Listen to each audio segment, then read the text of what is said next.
Dito nga po labanan ng FEU at saka Ateneo. Last time nagkita po itong dalawang kuponan na ito, it was a 5-setter that Ateneo barely won. At naging best player natin doon, Topex, ito si Patty Taganas. Yeah, actually, kagaya nga na sinabi natin kanina on top of the coverage, akala ng iba it's gonna be a short set, but then again, looking back at the history, medyo mahaba-haba ang labanan nitong dalawang teams na to. And here's Taganas wants to start things early. Yung isang Taganas naman ang sumalo doon. Magpinsan po yan, si Patty Taganas at si Rose Ann Taganas. And the first point will come on a net violation against Patty Taganas. Oh, Soriano will be called for this one.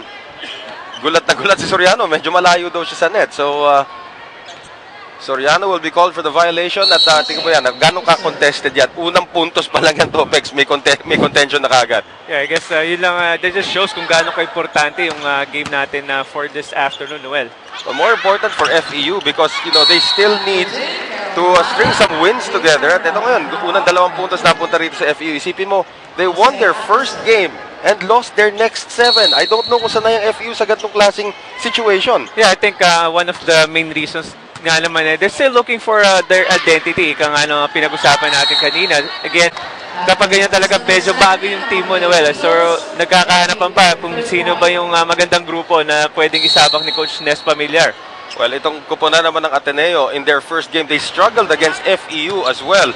At ito, masamang simula rin para sa Ateneo. Charo Soriano, nagising din. Finally, the captain. Ito si Soriano, she's wearing a, pang-golf yata na glove yan sa kanyang kaliwang kamay ngayon. As we take a look at it, one more time, running spike on the backside from Carla Bello. Through the defense, itong kuponan ng FEU. I think, yung sa I think underneath those gloves are medyo naka-heavily taped yung kanyang left thumb. So, tingnan natin kung how it's gonna affect the way she's gonna play this afternoon. Here's Jerry May Vivas power tip. Naabangan niya ni Carla Bello Acevedo setting up Patty Taganas. And April Jose. Tolentino. Nice save that time by Stephanie Gabriel. And Taganas on the attack. No check ball. Another point for FEU. 4-1 ang ating score. I think turnovers are really hurting Ateneo this part of the set natin. Well, makikita natin medyo nanggigigil pa itong mga players ni Coach Mick Laborte. Pero itong kupunan ng FEU naman, they have not gone to Irish Morata yet. And here's a free ball coming up from Taganas. Canchana.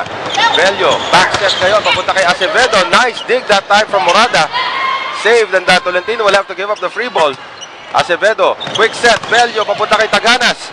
Dug up once again by FEU. Another long rally shaping up. Oh! And Vivas missed timing that time. Dapat kay Tolentino yata yung bola dun. Yeah, I guess nagkapaan yung dalawang manlalaro ng FEU dun. Medyo wala sa timing nga yung atake dun ni Divas. So it is 4-2 right now. Charo Soriano.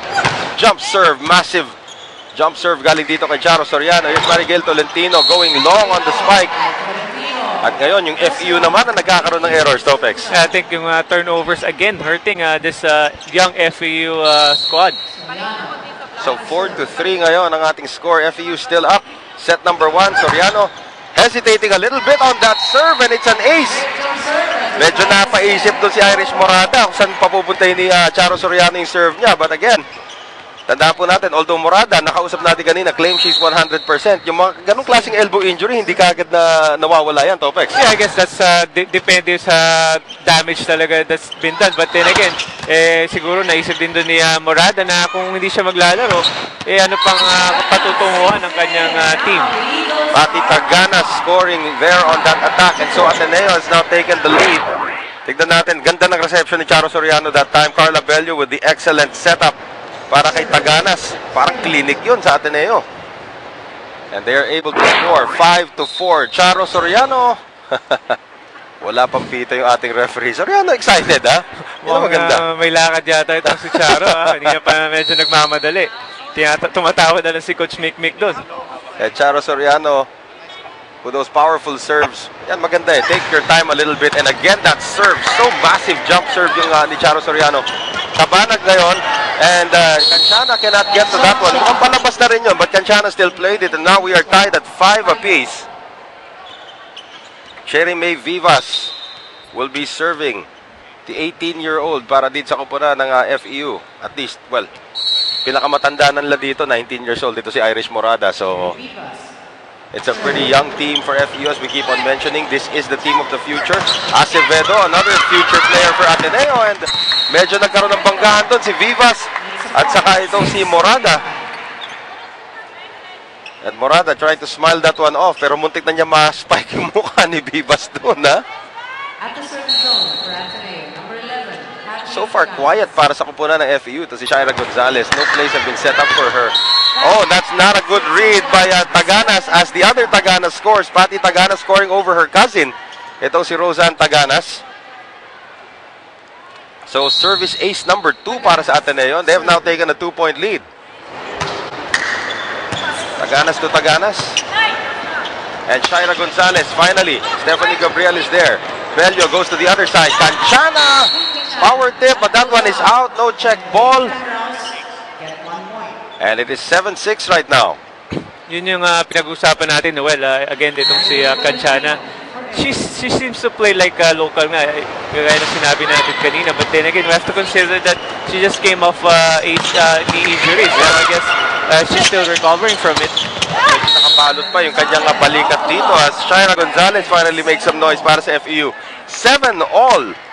Another tight first set. Tandaan natin, nung nagkita itong dalawang kupunan na ito, set 1 and set 3 were tightly contested. In fact, FEU won both sets. 25-23, ganun ka-close yung kanilang unang laban. Timpo gives up the free ball. Tolentino.